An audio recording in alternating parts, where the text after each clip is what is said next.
Greetings, this is the Timeshare Traveler.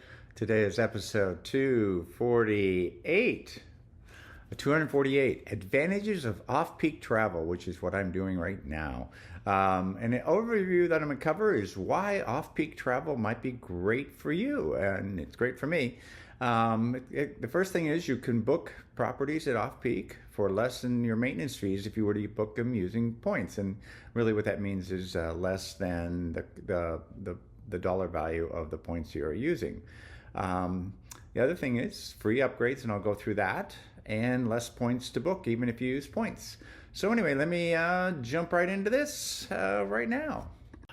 Okay, so let's talk about why off-peak travel might be great for you and sort of why it's great for me. My experience off-peak is that off-peak's not a huge compromise. Hawaii weather, when you're off-peak versus on-peak, from my perspective, it's still a beautiful place to be. Maybe there's a little more rain. I don't know. It's more likely that there are, the kids are still in school, so that makes it off-peak. Many parts of California are quite warm in the winter months, particularly if you compare that to the Midwest. So off-peak doesn't seem to be, at least for those two areas, and you probably can make some justifications for like Florida, even in the summer or in the spring when it's kind of a little bit off-peak. Ocean views are more available when it's off-peak, so the cost to get to that ocean view might be the trade-off that you have. The discounts on tourist activities. I'm in Napa, so the wine fees to go wine tasting and wine train are much less than they are during the summer months.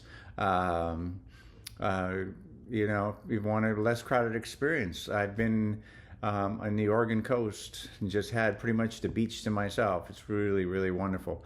And again, the remaining slides will explain the different ways you can save the costs on the timeshares. So let me go into the next phase of that.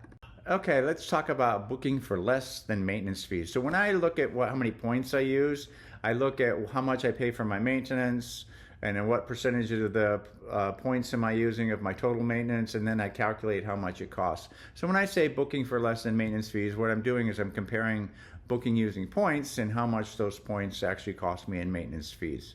So I'm finding off-peak examples for cash instead of using, which is well below the maintenance fees, and I'll give you two examples. First example is River Point in Napa, which I've been using a lot, is available for $3.99 a week, cash plus tax and fees off-peak. That turns into a little bit over $500 when it's all done. Comparing it to peak season, the points are $1,200 or more, so roughly, plus you still have to pay the fees. So really the difference is the $3.99 plus tax. So that's a way better deal. It's more than half off. Example number two, I looked at the Scottsdale Links Resort. It's available in December for $597 for a one bedroom in December or May, either one. December is kind of a last minute. May is more looking out, but kind of off peak. It's starting to get pretty warm. It's probably over 100 degrees in Phoenix, Scottsdale area. Then using points to book the same week is $1,125 versus maintenance fees, because that happens to be a Hilton Club location, so I looked up what that would be. And then peak season's another $150. So even during matching the May week or versus the peak period, you're still looking at roughly, again, half the price or a little bit less than half the price for the peak season. So there you go. There's two examples, and there are many more. But I just want to show you how you can take advantage of using cash. And again, you don't have to pay for more points to buy to do this. These are just available for extra cash. So it's like not having to pay the $20,000 or $30,000 you would for the points to do it. The next thing is I like free upgrades. Resorts are less crowded off-peak seasons. And this is where I go. I basically do the suck up to the check-in person to see if I can get an upgrade, and I'm actually in one right now. I'm here for 2 weeks, and I got it for both weeks. I'm in a one bedroom at Vino Bello as a free upgrade from a studio. And it's a whole quite a bit different. There's a mini kitchen versus a full kitchen, a separate shower and tub versus a shower tub combination, a whole bunch of nice things about the upgrade, and it cost me to be polite to the people helping me check in and just asking. Example two, and I do stay here a lot, so it was an example. Example number two, I got a free upgrade from a 1-bedroom in Myrtle Beach in early December, both with ocean views, to a 2-bedroom. So that's hard to beat that. And again, I also got a free drink coupons from the check-in staff as a thank you for my loyalty at a place I stay often. All kinds of things that I think, again, you have to ask, and you ask politely. But I'm able to, I'm recognized at certain locations. I travel more than the average person, so that's more likely to happen to me. But it never hurts to be kind and ask for upgrades. And again, I think off-peak you have a much greater chance of getting those. So not only do you get you get the upgrades often, but you actually have a little more relaxed environment.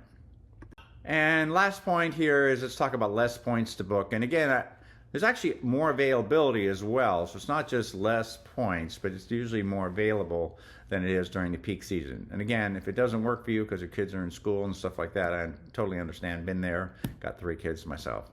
Off-peak can be 50% less points. So Myrtle Beach, I'm sticking with Hilton just because I've used the point numbers that are consistent. Off-peak for a 2-bedroom in Myrtle Beach is roughly 5,600 Hilton Grand Vacation points, and on-peak is literally double, 11,200 during the peak season. Number 2, Kingsland. This one's not a 50% less.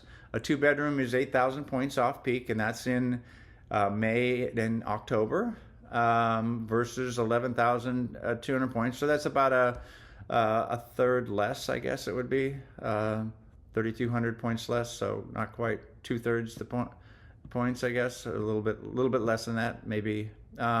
Anyway, again, more likely to get a better views or closer to the pools at off-peak season because of availability. Often I get a free upgrade because I have status, so I'll get upgraded to the 2-bedroom plus, and then again, that's often a 1,000 to 2,000 point difference because I got the upgrade.